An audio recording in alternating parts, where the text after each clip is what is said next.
بسم اللہ الرحمن الرحیم۔ عزیز طلباء طلبات السلام علیکم۔ فار ایور ایجوکیشن کے پلیٹ فارم پر ایک نئے لیکچر کے ساتھ حاضر ہوں، اور آج کا ہمارا لیکچر جماعت نحم کے سبق نمبر 8 لہو اور قرین کا خلاصہ ہے، اور اس سبق کے مصنف جو ہیں مرزا ادیب ہیں۔ جو میرے چینل پر نئے آئے ہیں وہ میرے چینل کو سبسکرائب کریں، لائک کریں اور بیل آئیکن کا بٹن دبانا مت بھولیں، تاکہ ہر نئی آنے والی ویڈیو کا فوراً نوٹیفیکیشن آپ کو مل سکے۔ یہ خلاصے کا سوال بورڈ میں 5 نمبر کا آتا ہے۔ میں نے اس خلاصے کو انتہائی آسان الفاظ میں تصویری شکل میں پیش کیا ہے، تاکہ آپ کو خلاصہ یاد کرنے اور اس کو سمجھنے میں آسانی رہے۔ جب ہم نے خلاصہ شروع کرنا ہے تو آپ نے 605 مارکر سے سبق کا عنوان لہو اور قرین لکھنا ہے، پھر دوسری سطر میں مصنف کا نام مرزا ادیب لکھنا ہے۔ یہ دونوں سطور جو ہیں آپ نے 605 مارکر سے ہی لکھنی ہیں۔ مرزا ادیب ہمیں یہ بتاتے ہیں کہ مصور معاشرے کے حساس ترین افراد میں سے ہوتے ہیں۔ وہ فطرت کے بہترین عکاس اور نقاش ہوتے ہیں۔ دھوکہ دہی اور فریب ان کی فطرت نہیں ہوتی۔ ایک خاص طبقہ کے عمراء پیسے کی بدولت ان کے فن پارے خرید کر ان کے فن کو نیلام کرتے ہیں، لیکن سچا مصور اپنے فن کی توہین ہوتے نہیں دیکھ سکتا۔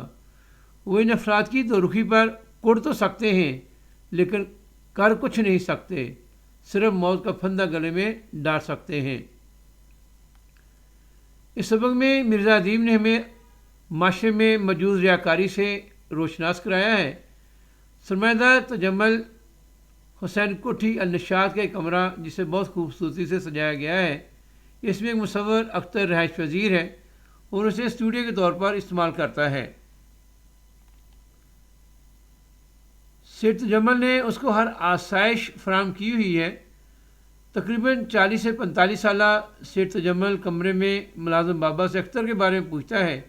بابا سے اختر کی بے چین حالت کے بارے میں بتاتا ہے کہ رات بھر سے مسلسل لان میں چہل قدمی کر رہا ہے۔ سید تجمل کہتا ہے کہ اکثر فنکار لوگ الگ تھلگ کسی نہ کسی سوچ میں ڈوبے رہتے ہیں۔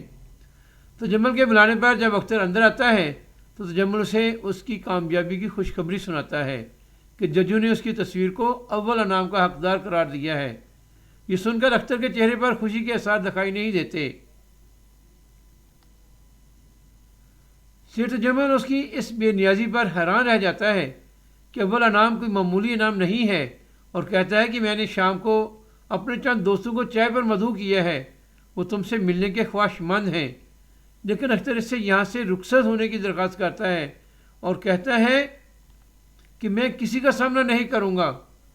تجمل کہتا ہے کہ تمہیں یہاں کس چیز کی کمی ہے؟ اب کامیابی تمہارے قدم چوم رہی ہے، تم یہاں سے جانا چاہتے ہو۔ یہ کیا بیوقوفی ہے؟ اگر تم یہاں سے چلے جاؤ گے تو دوستوں میں میری بڑی بے عزتی ہوگی۔ اختر کہتا ہے کہ جس اختر کو آپ نے ایک خستہ حال مکان سے اٹھا کر ایک عالیشان مکان میں رکھا، وہ تو اب ایک چلتی پھرتی لاش ہے۔ وہ مجھے دیکھ کر کیا کریں گے؟ تجمل بولا، لگتا ہے تم پر کوئی دورہ پڑا ہے، میں ڈاکٹر کو فوراً لاتا ہوں۔ اختر سے تجمل کو حقیقت بتاتا ہے کہ گزشتہ 1.5 سال میں جتنی بھی تصویریں اس کے نام سے اس محل سے باہر گئی ہیں، ان میں سے ایک بھی اس کی نہیں ہے۔ تجمل اختر کی بات سن کر حیران ہوتا ہے کہ تم ان تصویروں کو اپنا کہنے سے انکار کر رہے ہو۔ اختر تجمل کے ان تمام احسانات کو تسلیم کرتا ہے کہ دوسرے مصوروں کی طرح وہ بھی غریب تھا۔ آپ نے زندگی کی ضرورتوں سے بے نیاز کیا۔ آپ کے حسن سلوک کی وجہ سے میں سمجھا کہ آپ کے پہلو میں ایک انسانیت نواز دل ہے، آپ کو دیوتا سمجھنے لگا، لیکن جلد ہی میری خوش فہمی ختم ہو گئی اور حقیقت سامنے آ گئی کہ آپ نے اپنی عمارت کی نمائش کے لیے مجھے اور میرے فن کو سیڑھی کے طور پر استعمال کیا ہے۔ جب مجھے اپنی حیثیت کا احساس ہوا تو میرا فن دم توڑ گیا۔ ایک فنکار کبھی برداشت نہیں کرتا کہ اس کے فن کسی اور کے لیے شہرت کا سبب بن جائے۔ اختر بتاتا ہے اسی دوران اس کی ملاقات ایک بے روزگار اور غریب مصور نیازی سے ہوئی۔ وہ مجھے تصویریں بنا کر دیتا اور میں انہیں اپنے نام سے آپ کو دیتا رہا۔ آپ سے ملنے والی رقم سے نیازی کی مدد کرتا رہا۔ اب وہ مفلس نہیں رہا۔ تو جمل کہتا ہے احسان فراموش، تم نے اب تک اپنے محسن کو دھوکے میں رکھا۔ اختر بولا آپ اسے دھوکہ سمجھیں یا کچھ اور، میرے دوست نیازی کو وقتاً فوقتاً پیسے ملتے رہے، مجھے بنی بنائی تصویریں اور آپ کو معاشرے میں عزت۔ اختر کہتا ہے کہ تم نے ایک فنکار کے فن کو اپنی شہرت کا ذریعہ بنایا ہے، تمہیں شرم آنی چاہیے۔